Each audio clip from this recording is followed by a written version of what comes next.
번 오니까 안 일어나네.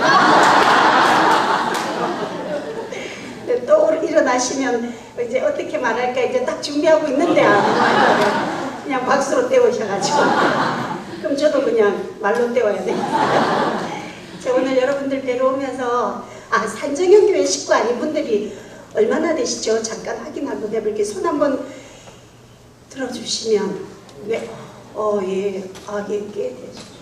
그렇군요. 그러면 여러분들은 그냥 보너스로 오늘 얻게 되는 제가 산정형 식구들에게 그리고 오늘 천자에 나오신 분들에게 이분들이 제가 뭘 선물을 하고 싶었는데 이분들은 돈을 줘도 안 좋아하고 금, 보석 이런 것도 별로 안 좋아하는 그냥 안 좋아할 거다 그냥 생각을 했어요. 그냥 그래서 이분들에게 제가 좋아하는 걸 드리면 가장 좋지 않을까 생각을 하고 제가 좋아하는 걸 준비해 왔습니다. 근데 제가 죄송해서 오늘 좀 예쁘게 입고 와야 되는데 제가 집에서 설거지할 때 입는 옷을 입고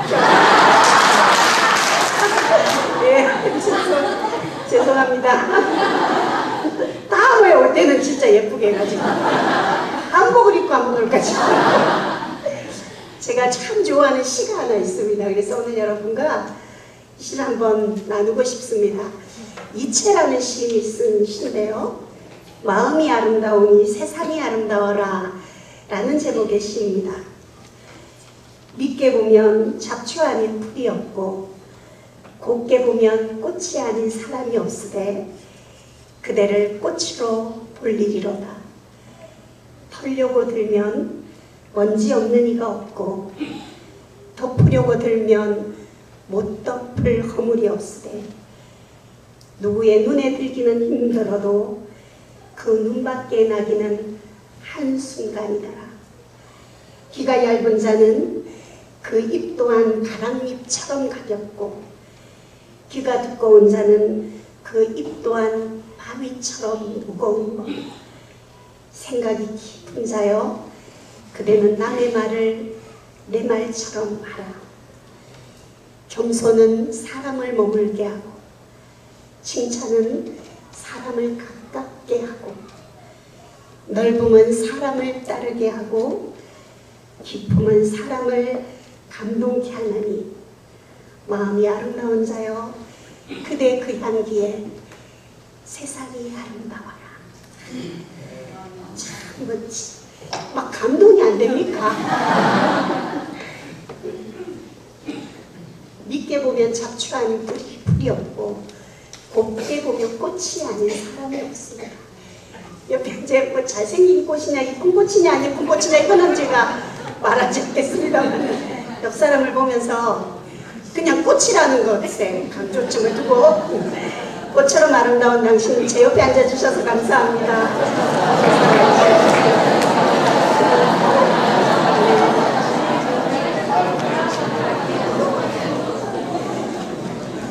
곱게 보니까 진짜 꽃처럼 아름답죠? 네, 참.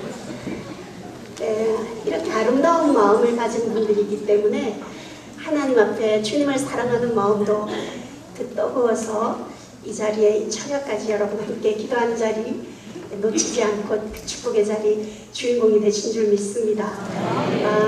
이 간증을 이렇게 하다 보면 여러 곳을 다니다 보니까 똑같은 간증을 들었는데도 이 해석하는 게 다 다르더라고요. 한번 어느 초등학교 도시에 사는 예쁜 여대생이 국어국문학과를 졸업하고 이제 선생님 교원 자격증을 따가지고 아주 시골 아주 깡촌에 국어 선생님으로 갔어요. 가서 아이들 보고 그 초등학교 똘망똘망한 아이들에게 물어봤어요. 너무 안쓰러워서 얘들아 너희들 혹시 여기 백일장 나가본 아이 있니? 이렇게 물어봤어요. 애들이 한 말도 안 하고 가만히 있는 거예요. 그래서 얘들아 너희들 백일장 한 번도 나가본 적 없어?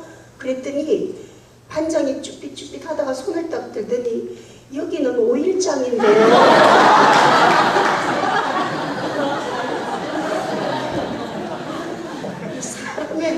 사람의 말도 잘 이해를 못하면 제가 한 번 간증을 갔더니 그래 제가 폐가 없는데 간이 없다 뭐 이렇게 해서 주부에 딱 써가지고 야 이거 또 새롭게 간증을 하나님이 주시려나 해도 없는데 간까지 없으면 한번 놀랬던 적이 있습니다. 예. 믿음의 분량만큼 지식의 수준만큼 똑같은 간증을 나누어도 받아들이고 해석하는 게 다 다른 것 같아요. 오늘은 동일한 마음으로 하나님 주신 은혜를 기대하겠습니다. 예. 처음 오신 분들을 위해서 저를 잠깐 소개해야 될 것 같습니다. 저는 사모다움 선교회 사역하고 있고 제 이름은 하나님이 주신 귀한 선물 하귀선입니다. 정말 뭐 어쩜 그렇게 얼굴하고 이름하고 똑같느냐 뭐 이런 말을 많이 듣는 인사를 듣는데 설마 비웃음은 아니죠. 공감하는 웃음이라고 생각합니다. 예. 저는 초등학교 4학년 때부터 결핵이라는 병을 앓게 되었고 햇수로 17년이라는 긴 세월을 이 병을 앓으면서 정말 많은 시간을 저의 젊은 초등학교 4학년 때부터 거의 모든 시간을 병원에서 입원 퇴원을 반복하면서 그렇게 살았었습니다. 뭐 결핵이라는 뭐 한 가지 사실 한 가정에 병을 앓고 있는 환자가 있다고 하면 그 병을 앓고 있는 본인도 힘들고 고통스럽지만 그것을 지켜봐야 되는 가족들의 아픔은 어쩌면 병을 앓고 있는 본인 못지않은 아픔이고 고통이라 생각되어집니다. 이 결핵이라는 병이 증상이 참 많은데요. 저는 워낙 오랜 시간을 이 병을 앓다 보니까 지금도 제가 쓴소리가 거칠게 여러분에게 들려지겠습니다만 저는 기관지가 다 망가져 버려서 천식 때문에 누워서 잠을 잘 수가 없었어요. 그래서 아마 제 기억으로 정확하지는 않은데 아마 거의 1년 동안을 앉아서 그렇게 밤을 새워봤습니다. 바닥에 밤낮으로 등 한번 대어보지 못하고 여러분 앉아서 이렇게 자는 잠은요 깊은 잠을 자지를 못해 늘 선잠을 자게 되거든요. 내 가족들 밤에 코 골고 이렇게 깊은 숙면치 않은 모습을 보면 정말 밤마다 소원이 생기는데 베개 베고 누워서 1시간만이라도 정말 잠 한 번 누워서 자보는 것이 저의 소원일 만큼 정말 고통스러운 시간들을 보내었었습니다. 이렇게 평지를 걸어가도 숨이 차고 2층 계단만 올라가려고 해도 계단 난간에 기대어 서서 서너 번을 쉬어야지 2층 계단을 올라갈 수 있을 만큼 배가 많이 망가져 버렸어요. 한 번씩 이렇게 피를 토하면 피를 토하는 건 시간을 예고하고 토해지는 게 아니거든요. 새벽이고 밤이고 예측할 수 없이 피가 넘어오기 때문에 늘 이런 두루마리 휴지나 손수건 같은 걸로 그 많은 피들을 감당을 할 수 없어서 세숫대야에 동이동이 피를 토하고 늘 제 곁에는 그림자처럼 세숫대야가 따라다녔었습니다. 정말 제가 살아온 시간들 중에 참 많은 기억에 남는 시간들이 많은데 저는 정말 119 구급차를 많이 타고 다녔었거든요. 그러다가 한 번은 너무 많이 각혈을 하고 피를 토한 후에 쓰러져 버려가지고 의식을 잃어서 119 구급차에 실려서 대학병원 응급실에다 실려갔는데 그때 제 몸무게가 30kg도 나가지 않는 정말 뼈밖에 없는 해골 같은 몸을 가지고 그렇게 피를 토하고 산소를 꽂고 있었어요. 그때 의사 선생님이 저희 어머니에게 최종적으로 그때 얘기하셨어요. 며칠 가지 못한다고. 왜냐하면 다른 사람의 피를 이렇게 계속 너무 많이 피를 토했으니까 몸에 피가 모자라잖아요. 그러면 다른 사람의 피를 수혈을 받아야 되거든요. 근데 한 손으로는 수혈을 받고 있는데 수혈 받는 것 이상으로 더 많은 피를 토하고 있으니까 의사 선생님이 그때 저희 어머니에게 치료할 수 없다고, 고칠 수 없다, 준비하라 그러셨었어요. 근데 제가 그때는 제가 생각해도 왜 한 가지 병을 오래 앓으면 어른들 그런 말씀하시잖아요. 내 병은 내가 알아. 내 몸은 내가 알아. 그런 말씀하시잖아요. 근데 제가 그때 생각해도 며칠 가지 못하겠다 이런 생각이 드는 거예요. 근데 의사 선생님이 그렇게 죽음을 준비하라는 얘기를 들었을 때 저희 엄마도 저희 죽음을 준비하고 가족들이 다 제 죽음을 준비하고 그렇게 죽는 날을 기다리고 계셨었습니다. 근데 여러분 사람의 생명은 하나님 손에 있어요. 그렇죠? 그리고 주인공은 죽는 법이 없습니다. 제가 늘 말하지만 엑스트라는 총알이 비껴가도 죽어봅니다. 주인공은 수십 발을 명중해도 쉽게 안 죽습니다. 우리 인생의 주인공은 누굽니까? 그럼요. 자기가 주인공이라는 사실 잊어버리지 않으면 그 생명을 하나님 책임져 주십니다. 그래서 하나님이 건강을 회복시켜 주셨어요. 근데 완전히 회복시켜 주신 게 아니라 그때 상황에서 이렇게 휠체어를 타고 그때는 산소를 꽂고 제가 몸무게가 30kg도 나가지 않았으니까 이렇게 화장실 길을 가지 못하는데 그런 몸으로도 하나님이 조금씩 건강을 회복시켜 주셔서 휠체어 타고 화장실 길 정도는 다닐 수 있을 만큼 회복시켜 주셔서 이렇게 다른 병원에 조금씩 회복이 되어졌는데 제가 마사 17년 이렇게 긴 세월을 이 병을 앓는 동안에 전국의 결핵병원이라는 병원은 거의 한 달씩 몇 달씩이라도 다 입원을 해봤는데요. 마산결핵병원이라고 국립마산결핵병원이라고 경상남도 마산에 있는 병원에 3년을 제가 입원해 있었어요. 한 병원에 다른 병원은 뭐 몇 달씩은 전국에 다 흩어져 있는 병원을 다 다녀봤는데 마산결핵병원 그 병원에만 3년을 입원해 있었거든요. 그때 의사 선생님이 고칠 수 없다 진단을 하셔서 제가 의학적으로도 뭐 이미 결핵약이라는 약은 다 먹어버려가지고 한번 약은 여러분 결핵약은 내성이 생기면 그 약은 먹을 수가 없어요. 치료제가 되지 않아요. 17년 동안 알아오면서 결핵약이라는 약은 다 먹어버렸기 때문에 약에 내성이 와서 그때는 먹을 약이 없었어요. 그러니까 병원에 입원해 있지만 치료할 방법이 없다고 의사 선생님이 죽음을 준비하라 그러셨거든요. 근데 제가 그때 그 죽음 앞에서 하나님을 한번 만나보고 싶었어요. 정말 많은 사람들이 하나님의 뭐 음성도 듣고 간증을 들으면 너무나도 막 실감나게 주님을 만난 사연들이 많잖아요. 뭐 환상도 보고 그랬다는데 전 한 번도 그는 하나님을 만나거나 음성을 들어보거나 그런 체험이 없었어요. 그래서 그 죽음 앞에서 하나님을 한번 만나보고 싶었어요. 그래서 제가 새벽마다 하나님 나 살아계시다면 나 한 번만 만나달라고 정말 간절히 기도했었어요. 그렇게 새벽 기도를 시작한 지 한 달쯤 되어지던 날 하나님께서 제가 태어나서 처음으로 하나님의 음성을 들었던 게 그때였어요. 저는 하나님의 음성이 여러분 전동 번개처럼 우레와 같이 라라라라 막 이렇게 안 들리죠. 근데 하나님 그러지 않으시고 너무 인격적인 분이셔서요. 제가 정말 어려서 살아오면서 놀랄 일 너무 많이 겪고 살았기 때문에 하나님 사랑하는 하나님 음성 듣고도 놀랄까봐 우리 주님이 너무나도 따뜻한 너무 배려하셔서요. 너무 인격적인 분이신데 저에게 너무나도 부드럽게 너는 보는 거로 믿느냐 보지 않고 믿는 자가 복되도다. 제가 그 음성을 듣는데요. 저는 사실 하나님이 제게는 좀 특별하게 응답해 저를 만나 주실 줄 알았어요. 뭐 예를 들면 하나님이 꿈속에 막 하얀 옷을 입으시고 짠하고 딱 나타나셔서 내다 음성을 들려주시거나 천국과 지옥을 보여주시거나 미라클한 응답을 원했는데 하나님은 너무나도 평범한 말씀으로 보는 거로 믿느냐 보지 않고 믿는 자가 복되도다. 제가 그 순간에 놀라운 사실을 깨닫게 되었어요. 우리가 바람이 어디서 와서 어디로 가는지 우리 눈에 보이지 않아서 볼 수 없지만 시원한 것으로 바람의 존재 알 수 있는 것처럼 우리 주님 내 눈에 보이지 않아서 내가 볼 수 없고 만질 수는 없어도 언제나 우리 주님은 늘 평안함으로 내 안에 늘 나와 함께하고 계신다는 사실을 깨닫게 하셨습니다. 저는 제가 아파하고 힘들어할 때 저 혼자 울고 있는 줄 알았는데요. 여러분 우리 주님은 제가 아파할 때 저보다 더 많이 아파하시고 제가 힘들어서 통곡하고 지낼 때 저보다 더 많이 안타까워하시면서도 너무나도 저를 사랑하셔서 제가 건강했다면 여러분 제가 하나님 떠나 살 사람이라는 거 너무나도 잘 아시고 그 17년 긴 세월을 어긋난 세상의 길로 나가지 못하도록 우리 주님 곁에 붙들어 두셨다는 사실을 깨닫게 하셨어요.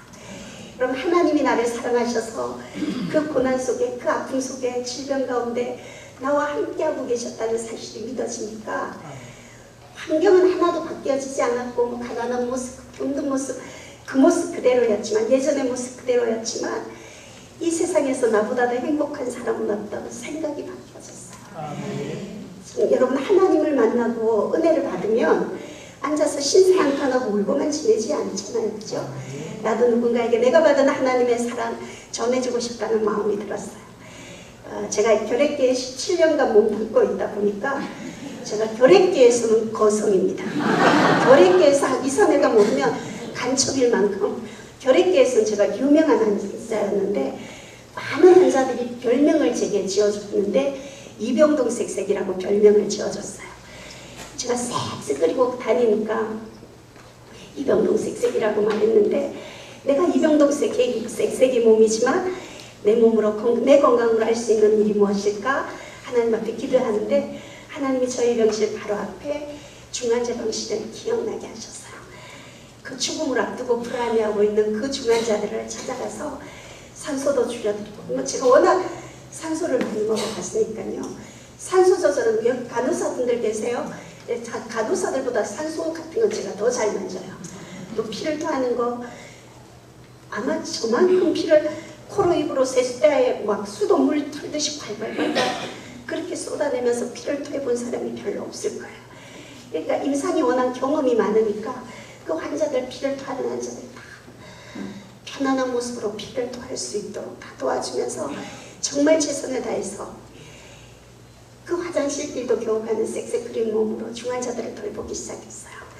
근데 우리 하나님 얼마나 멋진 분이신지 그런 몸으로 그 봉사활동 오래 하지 않았는데 그 다음 달 정말 하나님 나를 살려주신 은혜가 너무 감사해서 나와 함께하고 계셨다는 그 은혜가 너무 좋아서 그 사랑 때문에 봉사했는데 하나님은요 그런 저에게 어떤 약을 먹고 어떤 주사를 맞고도 치료되지 않았던 17년 동안이나 저를 괴롭혔던 결핵균들이 그 다음 달 검사들과 보조리 떨어지는 놀라운 기적을 체험하게 하셨습니다.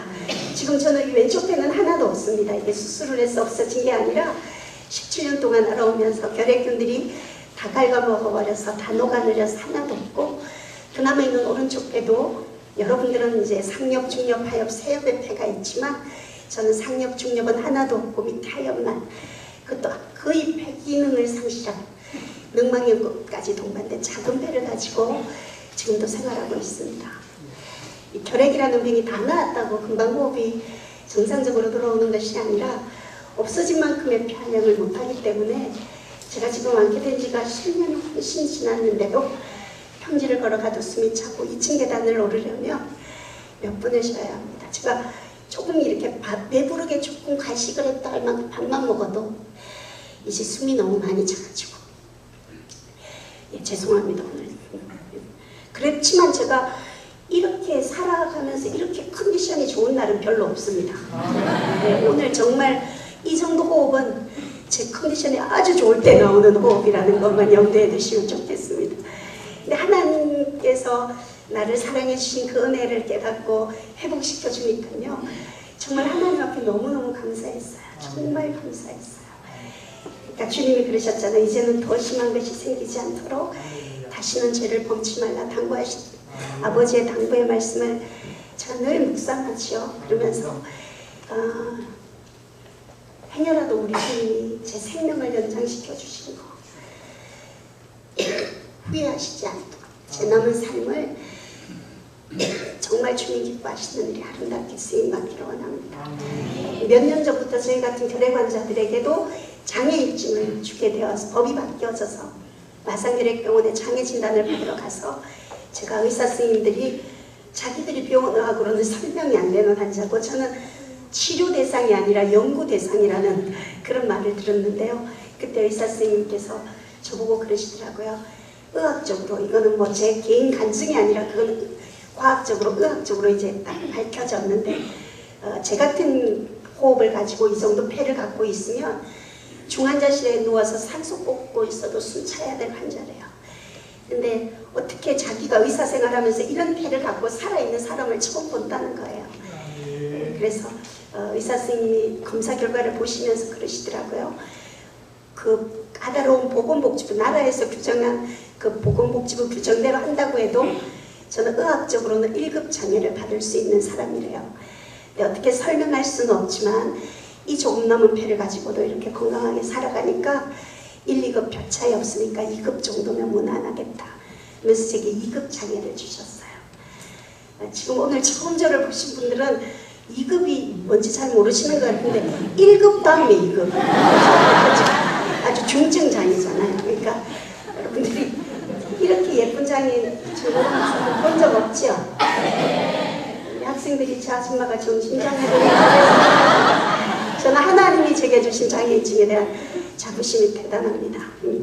근데 제가 이렇게 가쁜 호흡으로도 이렇게 찬양 사역을 시작하게 된 동기가 제가 1989년도 3월에 국립마산결핵병원에 입원을 하러 갔어요. 그때 고칠 수 없다는 진단을 받고 새벽 기도를 시작하면서 새벽 기도뿐만이 아니라 시간만 있으면 성전에 올라가서 기도하는 일을 쉬지 않았어요.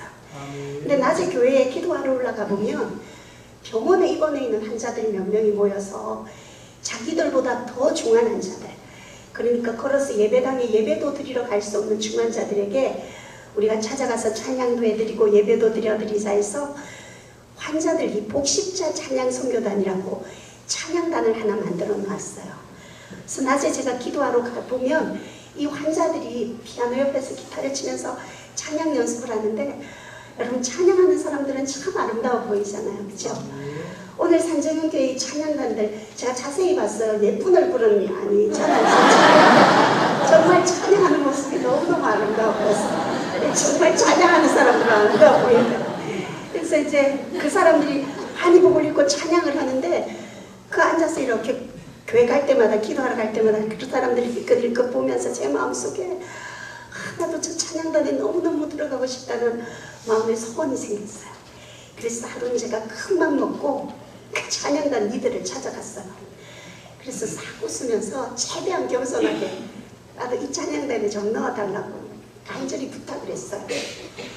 근데 이 찬양단 리더가 제가 이병동 색색인 줄 알고 있는 거라. 그래서 찬양단에 넣어달라는 소리도 숨이 차서 쌕쌕거리면서 하니까 나중에 숨 좀 덜 차면 그때 오늘 찬양단 넣어줄 테니까 지금 가서 누워있으라면서 그러는 거예요. 그러니까 그 소리 들으니까 뭐 틀린 소리도 아니고 해서 그래 그러면 좋다. 내가 숨이 차서 정식 단어는 곤란하면 내가 악기들은 나르고 마이크 정리하고 하는 소품 담당이라도 할 테니까 나를 찬양단에 좀 넣어달라고 부탁을 했어요. 그랬더니 이 찬양단 리더가 저를 이렇게 쳐다보더니 이거 뭐 소품 담당이 아니라 소품이 한 개 더 늘겠다 하면서 아무도 저를 찬양단에 넣어주려고 하지 않았어요. 그래서 얼마나 자존심이 상하든지 그래 그러면 좋다 내가 너희들에게 부탁해서 안 되면 내 우리 아버지한테 기도한다 하면서 제가 또 다른 기도의 제목을 가지고 하나님 앞에 기도하기 시작했어요. 제가 기도하면서 하나님 앞에 그래서 하나님 제가 하나님 몸이 건강해서 하나님 앞에 몸으로 헌신할 수 있는 것도 아니고 그렇다고 제가 물질이 있어서 하나님 앞에 물질로 드릴 수 있는 것도 없고 하나님 아무리 살펴봐도 지금 제가 가지고 있는 거라고는 이 조금남은 이 호흡밖에 없는데 하나님 제가 이 호흡으로도 하나님 찬양하고 싶습니다. 하나님 저를 저 찬양단에 좀 넣어주십시오. 간절히 기도를 드렸어요. 근데 이상하게 이 찬양단 기도만 하면 새벽 기도에 와서 찬양단 기도만 하면 하나님께서 저에게 말할 수 없는 기쁨과 평안을 제 마음속에 허락하셨어요. 여러분은 기도 응답을 어떻게 받으시는지 모르겠어요. 기도를 해야 응답을 받으시죠. 하나님은 제게 늘 기쁨과 평안으로 응답을 해주시고 하나님 앞에 응답을 받으니까 이제 정식 단원들보다 이제 제가 더 바빠졌어요. 찬양 단원들 연습하는 데마다 미리 가서 딱 앉아 있었어요. 그래서 하루는 그 찬양단 리더가 이제 하루는 이렇게 가서 찬양을 하는데 그럼 너무너무 찬양이 하고 싶으니까 찬양 단원들 악보를 이제 부르는 악보를 제가 구해다가 그 수십 장에 이런 그 악보들을 가사들을 제가 다 외웠습니다. 저 얼마나 머리가 좋게 생겼어요. 열심히 따라다녔어요. 근데 하루는 그 찬양단 리더가 그때 마산결핵병원에 어떤 일이 있었냐면 여러분 긴 병에 보자 없다고요. 병원 안에 오래 한번 병원 마산결핵병원 입원하면 최소한은 1년은 그 병원에 환자들이 있게 되거든요. 근데 이제 가족에게 남편에게 아내에게 버림받아서 오갈 데 없는 결핵 환자들이 참 많이 있었어요. 그러니까 병원 안에서 신앙이 없는 사람들이 자살하는 사건이 참 자주 일어났어요. 근데 신앙이 있는 사람들이라 하더라도 퇴원 수속이 1년이 지나면 무조건 퇴원을 해야 되거든요. 퇴원했다가 6개월 이후에 다시 입원할 수 있어요. 그러면 이 사람들이 퇴원을 하면 막상 갈 곳이 없으니까 퇴원 수속은 다 밟고 퇴원했다가 환자 면회 오는 것처럼 다시 병원에 들어와서 교회에 목포 하나 깔아놓고 환자들이 이제 자기가 얼른 밥 먹고 식당에서 밥을 받아가 식받는 그 교회에 있는 환자에게 갖다 주면 그 교회에서 앉아서 밥을 먹고 있는 정말 오갈 데 없는 불쌍한 환자들이 많이 있었어요. 그때 그 찬양단원들이 의논을 그 모습을 보면서 의논을 했어요. 우리가 이렇게 몸에 병든 것도 서러운데 먹고 자는 것 걱정되어서 자살하는 사건이 있었으면 안 되겠다. 우리가 우리 힘으로 먹고 자는 것은 걱정하지 않도록 우리가 자활충을 하나 건립을 하자. 퇴원에도 가서 생활할 수 있도록. 그래서 무이타 결핵 환자 자활충 건립 기금을 마련하기 위해서 KBS 창원홀에서 콘서트를 가지게 되었어요. 그때 출연진이 누구였냐면 박종호 씨, 다윗가요나단, 손영진, 최인혁 씨, 하여튼 그때는 대한민국에서 유명하다는 지금은 그렇지 않고 비슷하게 유명합니다만 이제 유명하다는 복음성가 가수들을 다 초청을 해서 KBS 홀에서 콘서트를 가지게 되었어요. 그런데 우리 복십자 찬양단이 주최를 하다 보니까 저희들이 제일 많은 5곡의 찬양을 그 KBS 홀에서 부르게 되었어요. 우리들이 불러야 될 이 5곡 찬양 안에 솔로 나오는 부분이 있었어요. 나는 당신이 좋을 수밖에 없어요. 주 예수 나의 당신이요. 간절히 솔로해야 되는 부분이 있는데 저는 이제 KBS 홀에서 콘서트를 한다고 하니까 정식 단원들보다 제가 더 바빠졌어요. 찬양 단원들 연습하는 데마다 미리 가서 딱 앉아 있었어요. 근데 하루는 이 찬양단 리더가 정식 단원을 앞에 딱 세워놓고는 그때 정식 단원이 10명 정도 되었어요. 한 사람에게 이 솔로를 다 시켜보는 거예요. 그런데 아무도 이 솔로를 정말 은혜스럽게 간절하게 소화시켜서 불러내는 사람이 정식 단원들 중에는 한 명도 없었습니다. 그래서 제가 뒤에 앉아서 구경하고 있다가 주님 이때를 위하고 딱 나갔습니다. 그러면 그거 내가 한번 해보자 하면서 그랬어요. 그랬더니 지금 이 찬양단 리더가 KBS 홀에서 콘서트 날짜는 가까워지는데 제일 중요한 솔로사가 정해지지 않아서 안 그래도 신경이 날카로워 있는데 색색 끓면서 가지고 그럼 그거 내가 한번 해보자고 하니까 이 찬양단 리더가 화를 버럭 내는 거예요. 아니 이게 다 함께 부르는 곡도 아니고 혼자서 솔로 해야 되는 곡인데 그래 색색 끓이면서 부를 수 있겠어요? 막 얼마나 소리를 지르지요. 정말 창피해서 눈에서 눈물이 뚝뚝 떨어졌어요. 그 녀석 이름이 영삼입니다. 박영삼이라고. 지금 목사님 됐습니다. 지금 목회하고 있는데 얼마나 소리를 지르지 정말 눈에서 눈물이 뚝뚝 떨어졌어요. 창피해서. 그래서 부끄러우니까 너무 비참하기도 하고 해서 그냥 돌아서서 뒤에 앉아서 하나님 앞에 기도해서 울면서 기도했어요. 하나님 앞에 좀 섭섭하더라고요. 하나님 들라준다 해놔놓고 이게 뭐냐 하면서 정말 내 창피 싫어 죽겠다면서 막 울고 있었어요. 근데 그렇게 막 울고 기도하는 걸 보고 병원에 계신 원목 목사님이 찬양단 리더를 불렀어요. 아무래도 저 기선자매 저러다가 병이 더 심해지겠다. 일단 형식적이긴 하지만 오디션이라도 한번 받아보고 해라.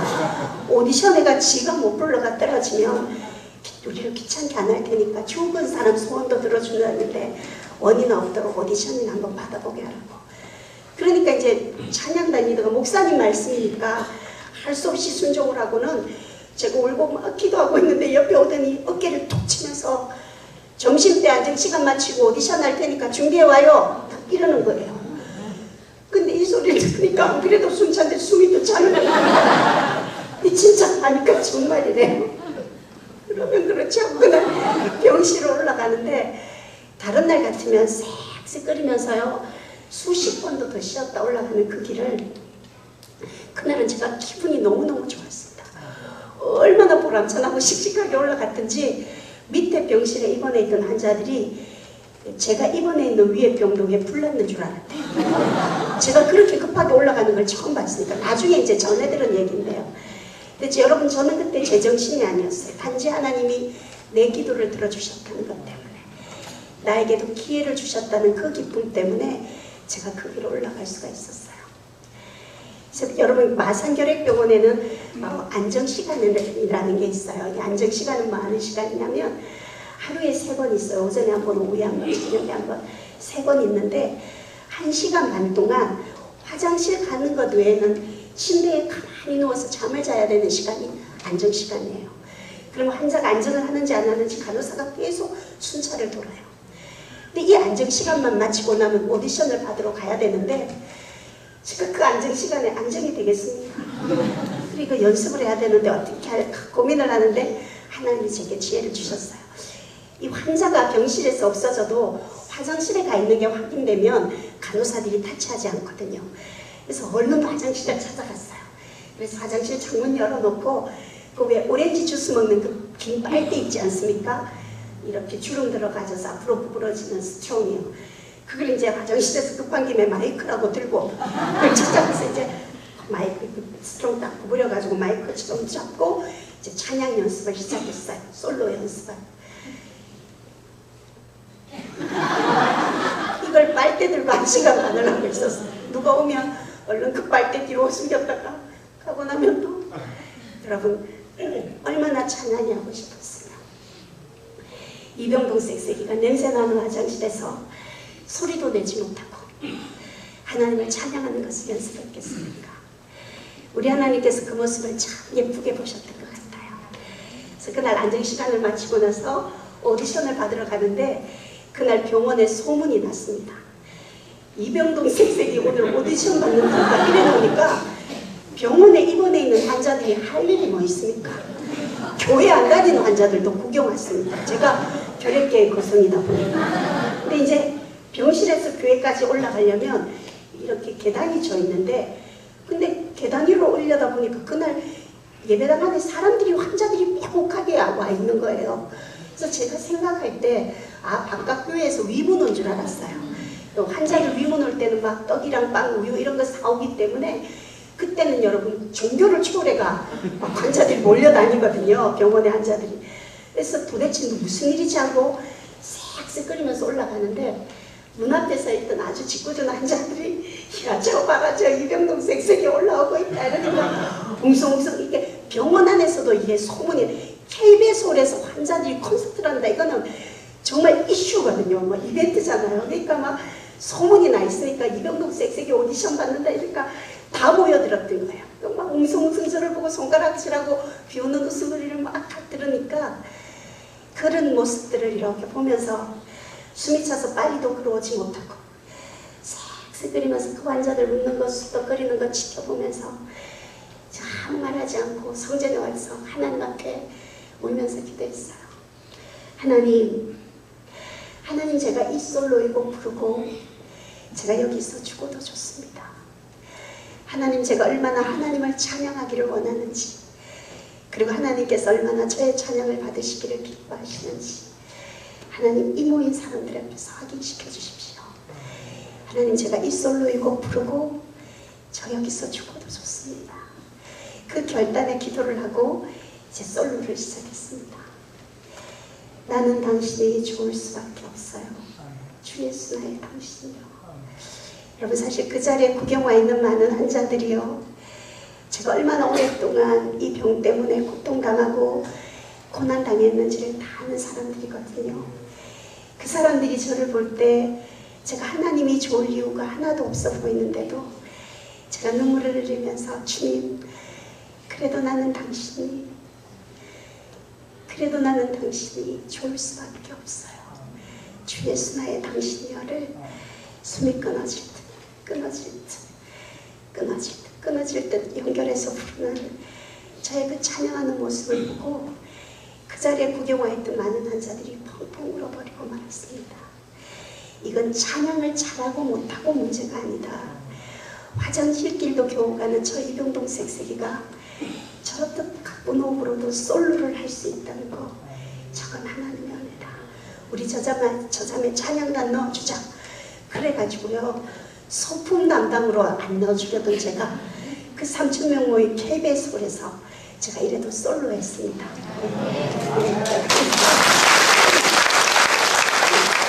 그때 그 솔로 했던 곡을 한번 들어보고 싶지 않으십니까? 13번 찬양인 것 같습니다. 예, 알겠습니다. 저는 언제나 앵콜곡이 준비가 되어져 있습니다. 찬양하겠습니다.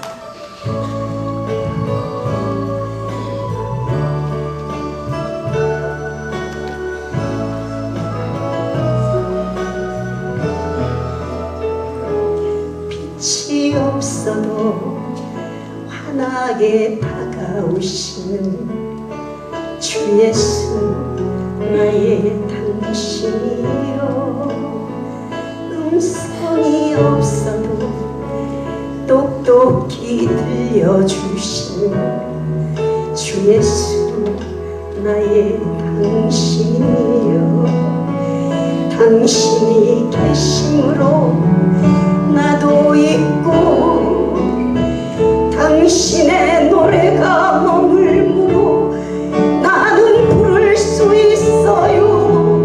주여, 꽃처럼 향기 나는 나의 새알이 아니어도 나는 당신이 좋을 수밖에 없어. 주 예수 나의 당신이여,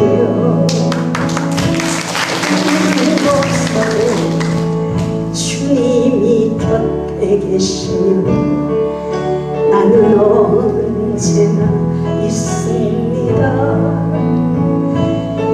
나는 있어도 주님이 곁에 없으면 나는 언제나 없습니다.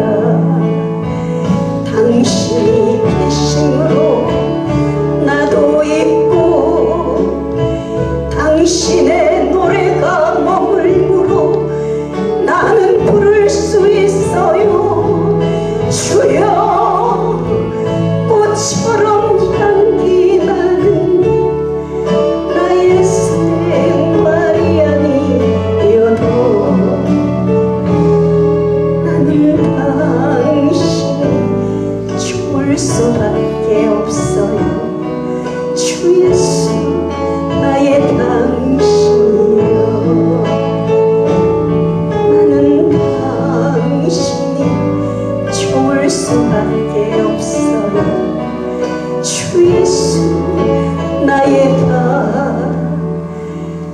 아침이여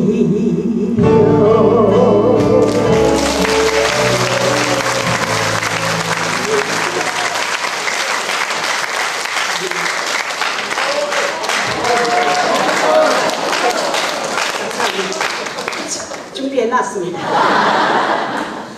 저는 여러분 그때 그 콘서트를 마치면서 얼마나 하나님께서 가난한 사람, 병든 사람, 소외된 자를 사랑하시는 하나님을 알게 되었어요.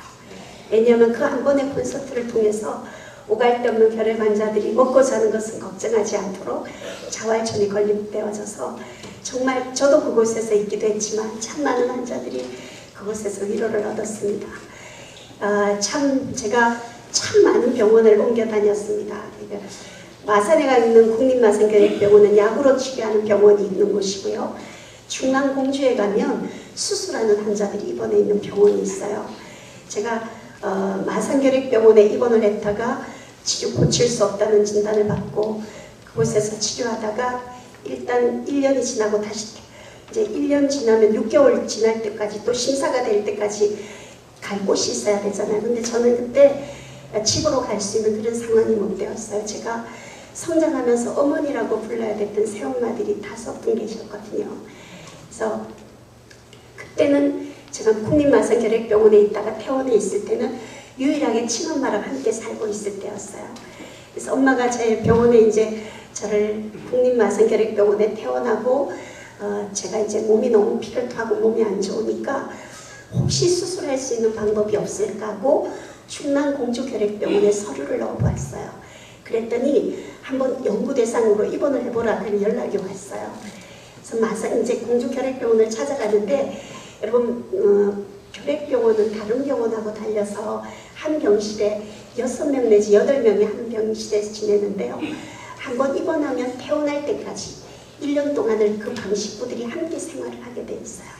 그래서 누구 한 사람 퇴원을 하고 빈자리가 생기면 저 빈자리에 어떤 환자가 올까 남아있는 환자들이 기대하고 있어요. 근데 그 유일한 그 결핵 환자들의 유일한 소원이 뭐냐면 자기 병실에 부자 환자 입원하는 거예요. 왜냐하면 부자 환자들 입원하면 이제 맛있는 거 사오면 방식 끼리나 나눠 먹으니까 자기 병실에 부자 환자 오는 걸 기다리거든요. 근데 제가 병실을 배정을 받고 저희 병실에 딱 입원을 하러 갔더니 어떤 환자가 기다리고 있던 많은 환자들이 이제 부모님도 한 명 안 따라오고 가족도 없이 한 손에 일불 보따리 들고 한 손에 농보따리 들고 나이도 어린 게 쌕쌕 끓이고 이렇게 있으니까 그 환자들이 눈빛이 그래야 너도 집에서 내놓은 자식이구나 그런 생각이 그런 마음이었어요. 측은하게 생각하는 것 같더라고요. 그래서 그렇게 뭐 그러려니 생각을 하고 이제 이렇게 침대에 앉아서 한복을 갈아입고 지내는데 저희 병실에 서울에 사는 아주 부잣집 집사님이 한 분 계셨어요. 그 집사님이 저희 병실의 대장 집사님이었어요. 근데 입원하는 첫날부터 그 집사님한테 잘 보여야 되는데 집사님이 저를 싫어하셨어요. 여러분 왜 자기를 싫어하고 좋아하고 하는 감정은 전달이 되어지잖아요. 이상하게 그러시더라고요. 그래서 그러려니 하고 지내다가 한 달쯤 지났는데요. 아주 사소한 일로 그 집사님하고 저하고 마음 상하는 일이 있었어요. 근데 여러분 병원에서 그렇게 마음 상하고 있으니까 그 병원에 있고 싶은 생각이 없는 거예요. 그래서 병원에 입원한 지 한 달이 지나면 2박 3일 집에 갔다 올 수 있는 외박증을 끊어주거든요. 그래서 무작정 외박증을 끊어서 제 집에 이제 그때 대구가 집이었으니까 집에 엄마한테 찾아왔어요. 근데 엄마한테 오니까 엄마는 일하러 가 계시고 어린 동생들이 이렇게 방에 있더라고요. 그래서 한참을 어둑어둑해지니까 엄마가 들어오시는데 엄마를 오랜만에 한 달 만에 보니까 서름 당한 것도 생각나고 그래서 제가 엄마한테 울면서 다 일러줬어요. 엄마 우리 병실에 이런 집사님이 있는데 그때 내가 이 얘기를 안 하고 왔구나. 제가 지금 다른 무슨 간증을 해야 될까 지금 한참 머리로 생각을 하다가 이자 보고 넘어갔습니다. 그래서 다투었어요. 그 집사님하고 하필 다투는 그날 그 집사님 남편이 면회 오는 날이었어요. 근데 이 남편이 면회 올 때는 뭘 싸우냐면 큰 침통에 개다리를 싸 놓아요. 옆으로 기어가는 개 말고 멍멍하는 개 있잖아요. 그러니까 이게 여러분들이 이해를 해주셨으면 좋겠어요. 환자들이 약으로 먹었다 이해해 주시면 좋겠어요. 이 개고기보다 몸에 좋은 음식은 없거든요. 근데 이제 남편이 돌아가고 난 뒤에 이 여자 집사님이 개고기를 이렇게 바닥에 펼쳐놓고 평소에 자기하고 친하게 지내는 사람을 다 부르는 거예요. 근데 둘 앉아서 개고기를 먹는데 바로 옆자리가 제 침대였어요. 근데 저보고는 와서 그 개고기를 먹어보라는 소리를 하지 않더라고요. 그래서 다른 사람들 막 개고기를 먹는데 제 마음에 그런 마음이 들었어요. 저 누런 개고기 국물 저거 한 그릇만 먹으면 내 병이 나을 것 같다 생각이 드는 거예요. 근데 아무도 저보고 와서 그걸 먹으라고 하지 않으니까 여러분 진짜 그러면 진짜 비참해지거든요. 그래서 그 병실에 누워있고 싶은 마음이 없었어요. 그래서 얼른 나가서 저 화장실에 가서 저 울면서 기도했어요. 그때 뭐 기도라고 할까요? 그냥 하소연이라고 할까요? 자, 하나님 앞에 그랬어요. 하나님, 저 개고기 먹지 않아도 저 낫게 해주세요. 저 개고기 먹는 사람들보다 더 빨리 낫게 해주세요. 저 막 울면서 기도했었어요. 그리고 나니까 진짜 병원에 있고 싶은 마음이 없어서 이제 예방증을 끊어서 집에 왔어요. 집에 와서 엄마가 들어오는데 엄마한테 다 일러줬죠. 엄마, 우리 병실에 이런 집사님이 있는데 개다리를 삶아왔는데 앞방 사람도 주고 옆방 사람은 주는데 나는 안 주더라 하면서 이제 엄마니까 이제 뒷얘기를 다 얘기를 했어요. 근데 그땐 제가 참 철이 없었던 것 같아요. 그 어렵게 병원비만 보내준 엄마 마음은 더 아팠을 텐데 제가 막 울면서 얘기하니까 저 엄마는 다른 말씀 안 하시고 그냥 미안하다 그 말씀밖에 안 하시더라고요. 근데 저는 그때 그 개고기를 못 먹어서 서러운 것도 있지만 도대체 이 끝이 없는 병원 생활을 언제까지 해야 되나 참 막막했었어요. 그렇게 지내다가 이제 피곤해서 일찍 잠자리에 들었는데 엄마 마음은 그게 아니셨던가 봐요. 어디서 엄마가 돈을 구하셔서 대구에 가면 칠성시장이라고 개고기만 전문으로 파는 시장 골목이 있는 곳이 있거든요. 거기 가서 개다리를 하나 사오셨어요. 그래서 새벽 내내 잠 한숨 안 주무시고 개고기를 구워 오셨어요. 연탄불에. 그래서 제가 아침에 한 10시나 9시 좀 넘어서 일어났더니 저희 엄마가 큰 양푸에 개고기 한 것 갖고 오시더니 실컷 한번 바라면서 개고기를 딱 주는 거예요. 근데 제가 그 개고기를 보니까 진짜 감개가 무량하대요. 그래서 제가 엄마 보고 그랬어요. 엄마, 이 개고기 이거 좀 싸주면 안 되냐 하니까 그러니까 엄마가 왜 그러게요. 나도 이 개고기 싸는 거가 앞방 사람 주고 옆방 사람 주고 내가 그 집사님만 안 줘야 되겠다고 제가 웃고 말았는데요. 사랑하는 여러분, 여러분들은 여러분 주위에 고난당하는 사람, 고통당하는 사람 어떻게 대하고 어떻게 위로하고 계세요? 인간적인 눈으로 볼 때는 다시는 일어설 수 없을 것 같은 그런 고난 속에 있는 사람이라 할지라도 여러분 그 사람이 그 고난 속에서 하나님 앞에 어떤 기도를 드리고 있는지 우리는 알 수 없거든요. 그리고 하나님께서는 고난당하는 그런 사람의 그 간절한 눈물의 기도를 결코 외면하는 분이 아니시라는 거 우리 너무나도 잘 알지 않습니까? 풍랑이 면에서 더 빨리 가는 배와 같이 우리에게 있어지는 고난 때문에 주님과 더 깊은 사랑을 나누게 되고 주님의 마음을 알게 된다면 믿음의 사람들에게 주시는 고난은 고난이 아니라 축복이라는 이 고난의 신비를 여러분들이 꼭 기억하셨으면 좋겠습니다. 제가 참 오랜만에 정말 오랜만에 20년 만에 이 개고기 간증을 해보는 것 같아요. 오늘 여기에 제가 전국에 이제 개고기 오랜만에 개고기 간증을 했는데 저희 하나님 얼마나 멋진 분이신지요. 요즘 제가 집회 간증을 안 해서 그렇지 집회가 딱 끝나고 이 간증을 하면 목사님들이 개고기 드시러 가시죠. 이런 얘기를 제가 목사님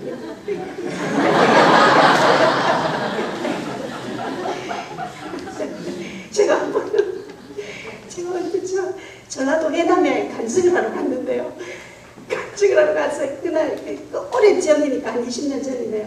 개고기 간증을 했는데 앞에 앉아 계시던 할머니 한 분이 제 간증을 들으면서 그때는 막 초창기니까 얼마나 제가 다 뜨거웠겠어요. 근데 소름 돋고 이래가지고 한참 울면서 얘기하는데 할머니가 너무 슬프게 울면서 그분이 우는 거 보고 제가 막 더 슬펐어요. 또 막 울면서 간증을 끝났어요. 알고 보니까 그 교회 권사님이신 거예요. 그 할머니가. 그래서 제가 하룻밤 자고 간다는 걸 알고는 멀리서 먹이 보내고 하다가 집에 가서 키우던 산개를 조금 잡아먹으라면서 아니 목사님이 권사님 개를 이래가 오면 안 되고 딱 잡아가 이래가 와야 된다. 근데 다시 그 사람 얼굴 봤는데 그거 또 들고 갔어요.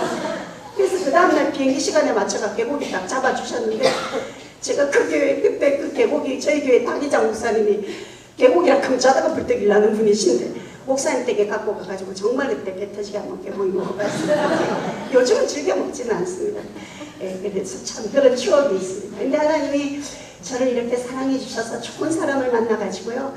제가 이래도 시집도 갔습니다. 그래서 저희 신랑이 정말 짧은 세상 하나님 앞에 기억되어지는 삶을 살아보자. 그래서 목사 안수를 받고 지금 세계터미널 성교회라고 표를 끊고 차를 기다리는 수많은 여행객들에게 복음 전하는 노방전도 현장에서 열심히 전도하는 사역을 감당하고 있습니다. 제가 오늘 여러분들에게 한 가지 이제 재미난 얘기, 애들 공부하기 싫으면 선생님 예능 얘기해 주세요 뭐 이런 얘기 하지 않습니까? 이제 한 5분만 제가 그 얘기를 해드리고 싶습니다. 제가 1984년도에 아니요 81년도에 국립마성교례병원에 최연소 환자로 중3 때 물론 휴학하고 들어갔기 때문에 나이는 그보다 훨씬 많았는데 중3 때 이제 마성교례병원에 입원을 했어요. 최연소 결핵 환자로.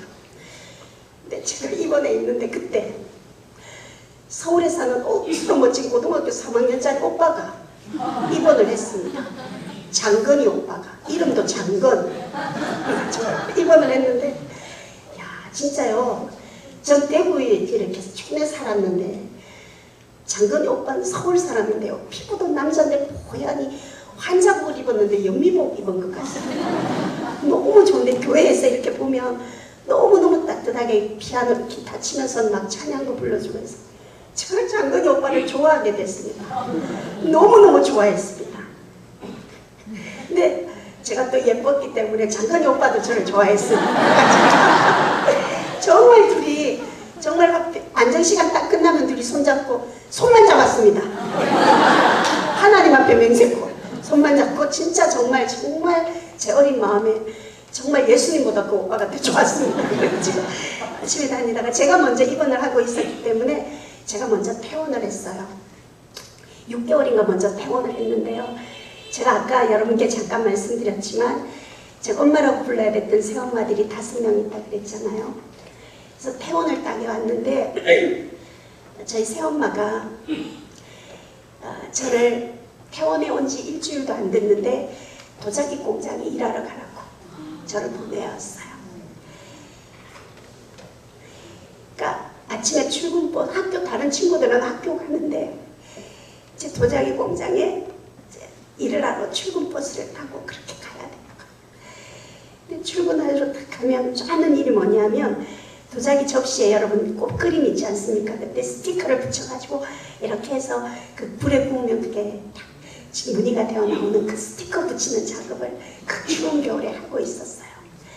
근데 그렇게 지냈는데 어느 날 장건이 오빠가 일기장을 저한테 딱 보내고 이렇게 자물쇠 잠겨진 일기장 있지 않습니까? 제가 퇴원하고 난 뒤부터 한 달 동안 자기 마음을 적은 일기장을 우편으로 보내왔어요. 제가 여러분 그 일기장을 딱 받는 그날부터 제가 도자기 공장에 가는 게 아니라 그 일기장과 함께라면 천국 가는 것 같았어요. 점심을 어째 먹었는지도 모르고 점심 먹고 나면 그 담벼락에 따뜻한 담벼락에 앉아서 장건이 오빠 일기장을 읽었어요. 이 말 끝에 물음표는 무슨 뜻이었을까? 여기 지금은 뭐 때문에 찍었을까? 정말 그 일기장을 수십 번도 더 읽고 다 같이 또 읽었어요. 정말 그 일기장과 함께라면 세상에 부러울 게 없었어요. 근데 그때는 도자기 공장에 일하러 다니는 것도 불행하다 생각도 되지 않았어요. 너무너무 감사했어요. 근데 그러다가 이사를 오면서 일기장이 없어져 버렸어요. 근데 이제 이사를 오니까 제가 병원을 찾아가야지 장건이 오빠를 만나는데 주소를 알려줄 수가 있는데 이제 그때 새엄마가 저에게 용돈 같은 거 주지 않고 또 제가 몸도 안 좋고 하니까 격리시켜놓고 있었기 때문에 한 오빠를 만나러 갈 수가 없었어요. 그렇게 그리워만 하다가 저는 그 오빠를 영영이 못 만났어요. 그러던 어느 날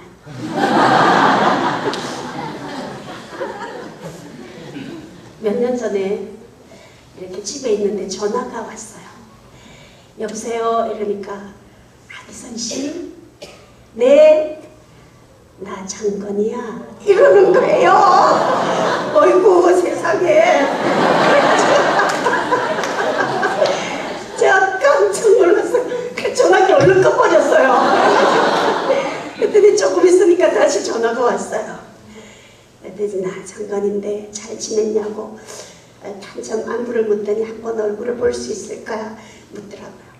그래서 알았다고 이제 전화를 끊고 저녁에 남편이 목사님 올 때까지 기다렸어요. 워낙 장건이 얘기를 오빠 얘기를 하도 많이 해놨기 때문에 이제 목사님께 허락을 받느라고요. 뭐 세상에 장건이 오빠가 전화 왔는데 한 번 만나자는데 한 번만 허락해주면 안 되겠냐. 내 말 잘 듣겠다면서요. 그랬더니 아 그거 좋겠다고 재밌겠다고 추억이니까 갔다 오라고. 저희 목사님은 그런 사람입니다. 허락을 해줬어요. 그래가지고 이제 차들 만나러 탁 나갔어요. 탁 만났는데요.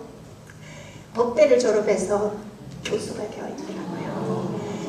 그래서 이제 자기가 이제 살아온 얘기를 하는 거예요. 저에게 일기장을 보내주고 난 뒤에 저를 찾기 위해서 제가 살던 곳에 오늘 동네를 찾아다녔고 주소지 그걸 갖고 그때 대구로 와버렸기 때문에 연락을 할 수가 없었던 거죠. 정말 마산결핵병원도 자기가 10번은 더 내려갔다 왔었노라고.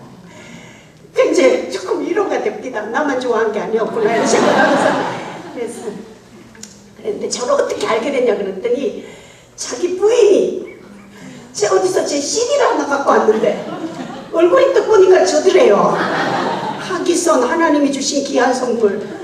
그걸 보고는 깜짝 놀라가지고 전화번호를 보고 전화를 했다는 거죠. 그래서 이제 건강하게 이렇게 하나님 앞에 믿음 생활 잘 하고 있는 거 확인하고 제가 헤어질 때 그랬어요. 이제 하나님이 나를 위로해 주신 것 같다.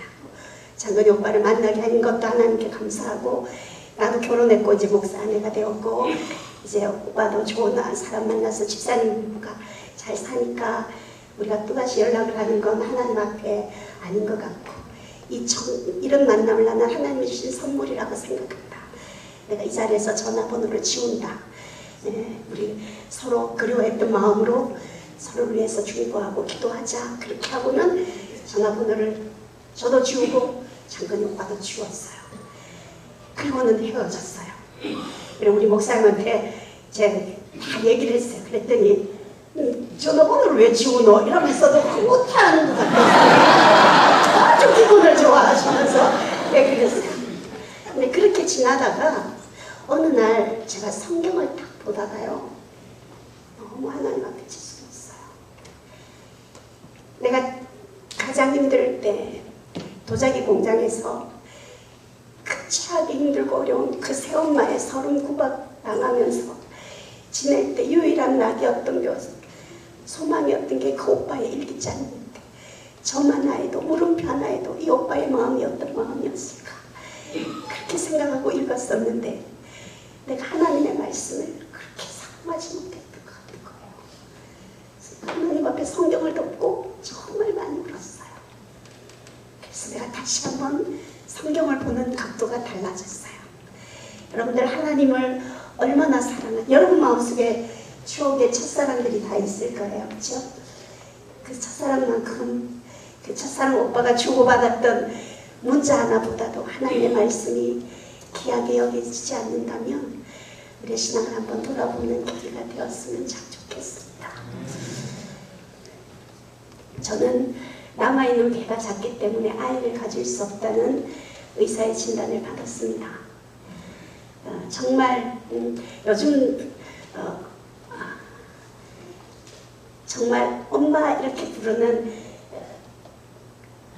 소리를 한 번씩 들어보고 싶을 때가 많아요. 몸이 아프면 다른 건 괜찮은데 병원에 입원해 있을 때요 참 많이 서러워요.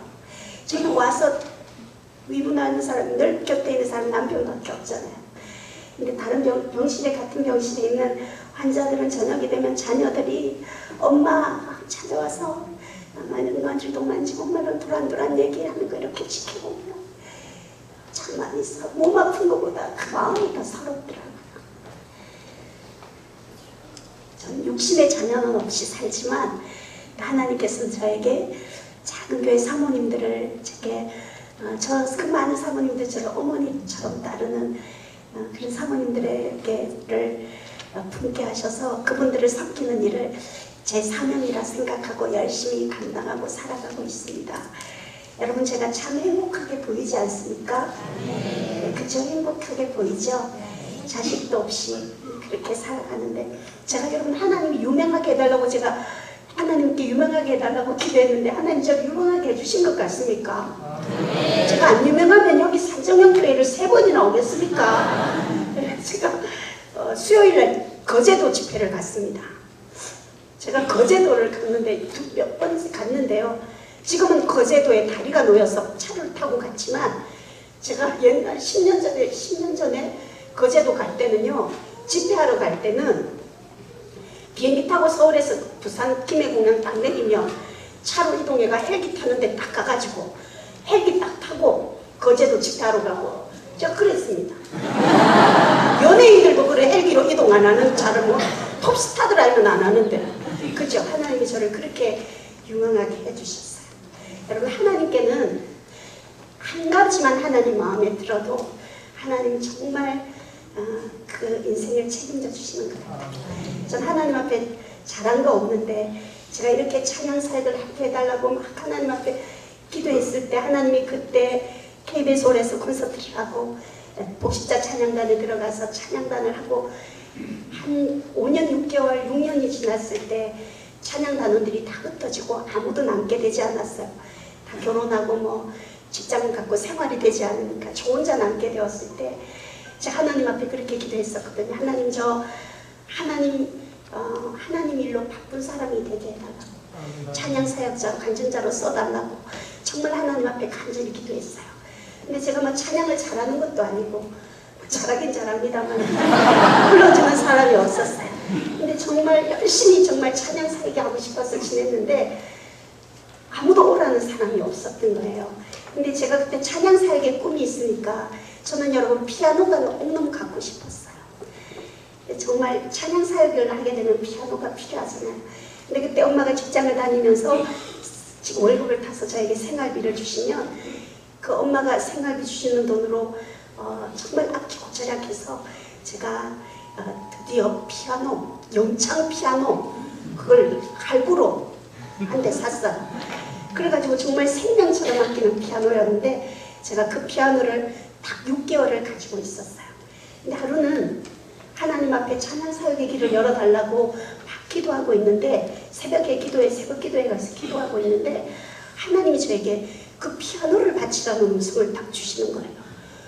그래서 제가 깜짝 놀라가지고 할부도 늘 끝났는데 그게 어떤 피아노인데 하나님 그 피아노는 안 됩니다 하면서 제가 막 다른 기도를 생각을 했어요. 근데 하나님께서 다른 기도하지 못하도록 방언으로 기도하게 하시더니 행함으로 내 믿음을 보이라. 행함으로 내 믿음을 보이라 그러셨어요. 사실 저희 교회가 그때 작은 개척 교회였기 때문에 이렇게 좋은 그랜드 피아노가 아니었어요. 까만색 고르겔이라고 메이크도 없는 거, 금반 하나 눌려놓으면 올라오려면 한참 기다려야 되는 그런 피아노를 교회에 갖고 있었거든요. 근데 저희 교회가 개척 교회다 하더라도 피아노 가지고 있는 자매들이 몇 명 있었어요. 부잣집에. 근데 이상하게 하나님이요 그런 사람들의 피아노를 요구하지 않으시고 정말 생명처럼 아끼는 피아노, 아침에 눈 뜨면 피아노 앞에 앉고 저녁에 잠자게 될 때까지 유일한 소일거리고 낙이었던 게 그 피아노 치고 만지는 일인데 하나님이 그 피아노를 요구하는 거예요.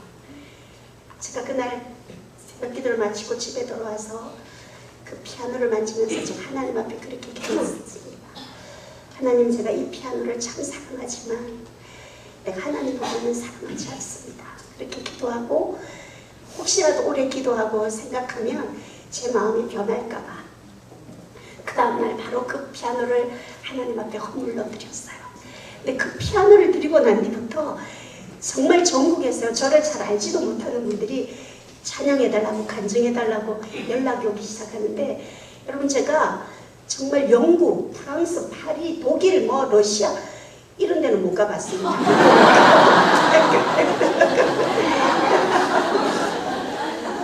참 많은 나라를 예수님 때문에 정말 비참하게 서름당하고 외롭게 살았던 저를 하나님이 행복하게 바쁘게 해주셔서 이 산정교회 여러분들을 또 뵈러 오게 해주셨습니다. 저는 오늘 밤이라도 하나님이 제 생명도로 찾으시면 늘 말씀드리고 제 신앙 고백이지만 저는 하나님 그토록 제가 사랑했던 그 주님을 지금이라도 제가 만나면 저는 한마디 주님 앞에 말하고 싶습니다. 하나님 감사합니다. 주님 감사합니다. 우리 주님이 저는 그러실 것 같아요. 이건 성경에는 안 나옵니다. 근데 제 생각에, 제 상상에 우리 주님이 보좌에서 내려와서 저를 꼭 안아주시면서 그럴 것 같아요. 아니야, 그렇게 힘들고 어려웠는데 잘 살아줘서 내가 너 때문에 더 고마웠다. 우리 주님 앞에 정말 그 칭찬 제가 꼭 받고 싶습니다.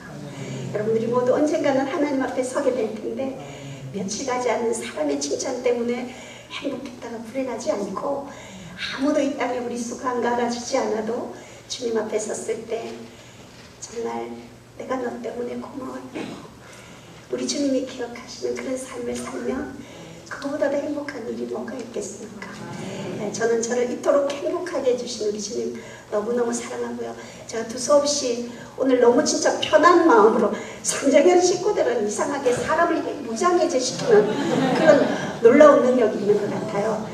제가 정말 편안한 마음으로 제 삶을 조금 나누었는데 여러분들 모두 하나님 앞에 섰을 때 받을 상급을 기대하고 우리가 천국에 갔을 때 주님하고 이 땅에서 좀 친한 게 있어야지 얘기할 게 있지. 하나님 이 땅에서도 서먹서먹 주님하고 어색했다가 천국 가서 주님하고 그렇게 행복하게 친밀감이 있을 수 없지 않겠습니까?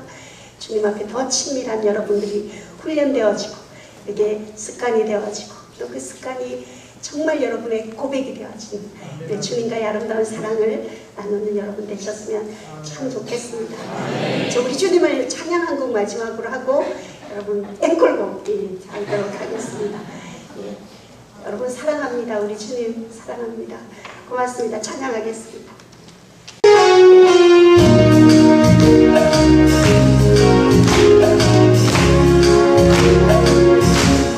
주신 하나님 너무나 내게 좋은 찬양하리요 원이 참 좋으신 하나님 너무나 내게 좋은 찬양하리요 원이 참 좋은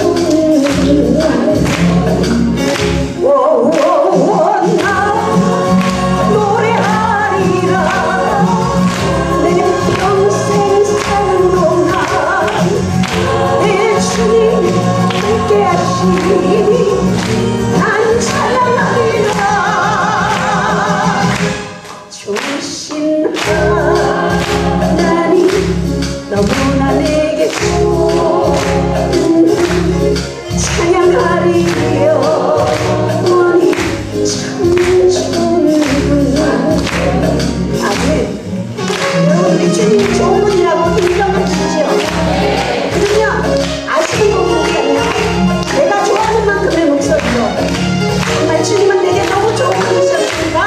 고백하며 찬양하겠습니다. 좋으신 하나님 주신